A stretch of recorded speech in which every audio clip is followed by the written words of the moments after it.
एक बार चार औरतें कुएं से पानी भर रही थीं और अपने बेटों की तारीफ कर रही थीं। पहली औरत बोली, मेरा बेटा ज्योतिषी सीख गया है, उसकी की गई भविष्यवाणी कभी गलत नहीं होती। दूसरी औरत ने कहा, मेरा बेटा दूसरे गांव में पढ़ता है। तीसरी औरत बोली, मेरा बेटा काशी से पढ़ कर आया है और वो संस्कृत का विद्वान बन गया है। और चौथी औरत जो थी, बाकी औरतों ने उससे पूछा, तुम्हारा बेटा क्या करता है? उसने कहा, मेरा बेटा ज्यादा पढ़ा लिखा नहीं है, लेकिन वो बहुत मेहनत करता है और मेरी अच्छी देखभाल भी करता है। थोड़ी देर बाद पहली औरत का बेटा आया, उसने सबको प्रणाम किया और चला गया। फिर दूसरी और तीसरी औरत के बेटे आए, उन्होंने भी सबको प्रणाम किया और थोड़ी देर बात की और चले गए। अब चौथी औरत के बेटे ने जैसे ही माँ को देखा तो वो दौड़कर अपनी माँ के पास आ गया, उसका पानी का घड़ा उठाया और बोला, आपने मुझे क्यों नहीं बुलाया? मैं पानी ले आता। बाकी की औरतें उस लड़के को देखकर हैरान रह गई। जिंदगी में पढ़ाई ही जरूरी नहीं है, अपना व्यवहार, अपने बड़ों की इज्जत और सम्मान करना भी जरूरी है। इसलिए अपने व्यवहार पर भी ध्यान दीजिए, क्योंकि यही आपके चरित्र की सुंदरता को दर्शाता है। ऐसी और कहानी सुनने के लिए टॉक्स विद एके को फॉलो करें। एक जंगल में एक कौवा रहता था। एक दिन उसने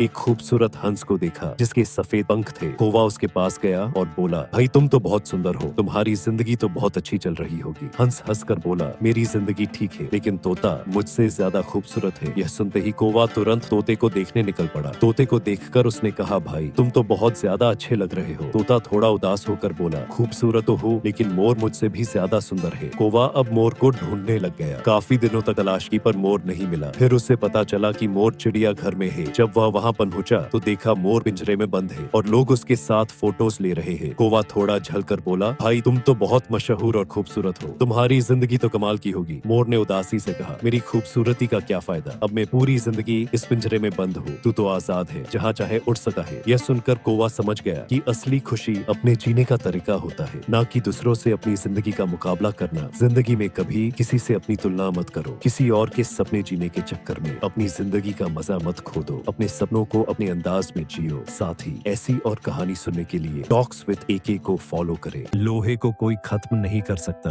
उसकी खुद की जंग ही उसे खत्म कर देती है। वैसे ही इंसान को कोई खत्म नहीं कर सकता, उसकी खुद की सोच ही उसे मार देती है। जरा सोचो, क्या तुम्हारी सोच तुम्हें बना रही है या बर्बाद कर रही है? ऐसी और जानकारी के लिए टॉक्स विद एके को फॉलो करें। यह कहानी एक जंगल की है जहाँ एक इच्छा पूर्ति वाला पेड़ था। एक बार एक कलाकार वहाँ से गुजर रहा था। उसे नहीं पता था कि यह पेड़ इच्छा पूर्ति वाला है जिसके नीचे वो आराम कर रहा है। दोपहर में उसने अपने घर से लाया खाना खाया और फिर थोड़ी देर आराम करने का सोचा। उसे नींद आ गई। जब उसकी नींद खुली तो रात हो चुकी थी और उसे डर भी लगने लगा। उसने सोचा, चलो इसी पेड़ के नीचे रात बिता लेते हैं। थोड़ी देर बाद उसे भूख लगी तो उसने सोचा, काश कहीं से अच्छा खाना मिल जाता। तभी उसके सामने खाने की थाली आ गई। पेट भरकर खाना खाने के बाद उसने सोचा, अब अगर कुछ पीने को मिल जाए तो मजा आ जाए। तभी उसके सामने शरबत का गिलास आ गया। फिर उसे अचानक ख्याल आया, ये सब कौन कर रहा है? कहीं इस पेड़ में कोई भूत तो नहीं है? तभी उसके सामने एक भूत आ गया। अब वो डरते हुए सोचने लगा, कहीं ये भूत मुझे खा ना जाए। और तभी वो भूत उसे खा गया। अब आपको पता है कि ये इच्छा पूर्ति वाला पेड़ कौन है? ये आपका अपना दिमाग है जो आपकी हर इच्छा को पूरा करता है। अगर आप उससे नेगेटिव चीजें मांगेंगे तो ये अपनी सारी ताकत लगा देगा आपके नेगेटिव विचारों को सच करने में। जैसे अगर आप सोचेंगे मुझे कोई बीमारी ना हो जाए तो आप बीमार पड़ जाएंगे। इसलिए इस इच्छा पूर्ति वाले पेड़ से हमेशा पॉजिटिव चीजें मांगिए ताकि ये अपनी सारी ताकत अपने गोल्स को पूरा करने में लगाए। ऐसी और कहानी सुनने के लिए टॉक्स विद एके को फॉलो करें।